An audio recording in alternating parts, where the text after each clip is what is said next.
اللہم لا تجعل قبری وثنا یعبد، یا اللہ میری قبر کو وثن نہ بنانا، لوگ اس کو بت قرار دے کر آ کر عبادت کریں، میلے لگائیں، عرس کا انعقاد کریں، میری قبر کو بچا کے رکھنا۔ یہ دعا کی۔ اگر یہ دین ہے تو اللہ کے نبی یہ دعا کر کے کیوں گئے؟ قبر پرستی ہے، قبر پر میلے اور انتہائی قبیح قسم کے شرک ہو رہے ہیں۔ کوئی مزار ایسا نہیں، کوئی مزار ایسا نہیں جو اس قباحت سے بچاؤ۔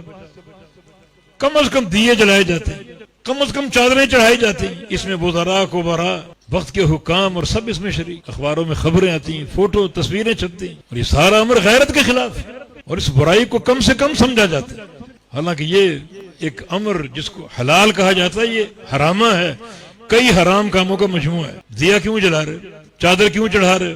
اور بعض لوگ دیا جلانے کی نظر مانتے ہیں، کیوں؟ تاکہ قبر والا راضی ہو جائے۔ مانا قبر والا باہر کے احوال جانتا ہے، کون آ رہا ہے، کون جا رہا ہے، کون دیے جلا رہا ہے، کون چادریں چڑھا رہا ہے۔ اچھا، اس کو راضی کیوں کرنا چاہتے ہو؟ تاکہ ہماری حاجتیں پوری کر دے۔ مانا قبر والا حاجتیں پوری کرنے پر قادر۔ چھوٹا سا عمل ہے دیا جلانا، چادریں چڑھانا، اس میں سب ملوث ہے الا ماشاء اللہ۔ یہ قبر کو عرقے گلاب سے کیوں دھو رہے ہو؟ تاکہ یہ مقبور راضی ہو۔ کیوں راضی کرنا چاہتے ہو؟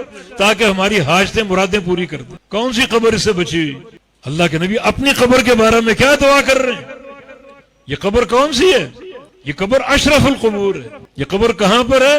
حجرہ عائشہ میں۔ حجرہ عائشہ کیا ہے؟ اللہ کے نبی کی دعا، اللہ کے نبی کا فرمان، ما بین بیتی و منبری روضۃ من ریاض الجنہ۔ جنت کے ٹکڑے میں یہ قبر ہے، ریاض الجنہ میں۔ نبی علیہ السلام کی حدیث ہے، اللہ تعالیٰ جس بندے کو، جس نبی کو کسی مقام پر اس کا دفن ہونا پسند کر لے کہ میرے نبی کے دفن کے لیے فلاں ٹکڑا زمین کا سب سے بہترین، اللہ اسی ٹکڑے پر اپنے نبی کی روح قبض کرتا ہے۔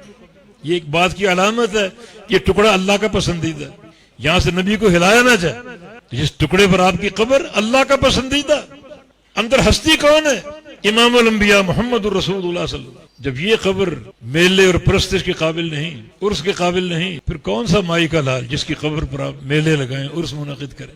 یہ شرک کی بھیانک صورتیں ہیں۔ انہیں پکارا جاتا ہے، ان سے استعانت کی جاتی۔ اللہ کے نبی یہ تعلیم دے کر گئے تھے۔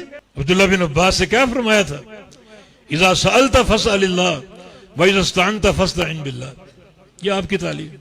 جب سوال کرو اللہ سے کرو، مدد طلب کرو اللہ سے مدد طلب کرو۔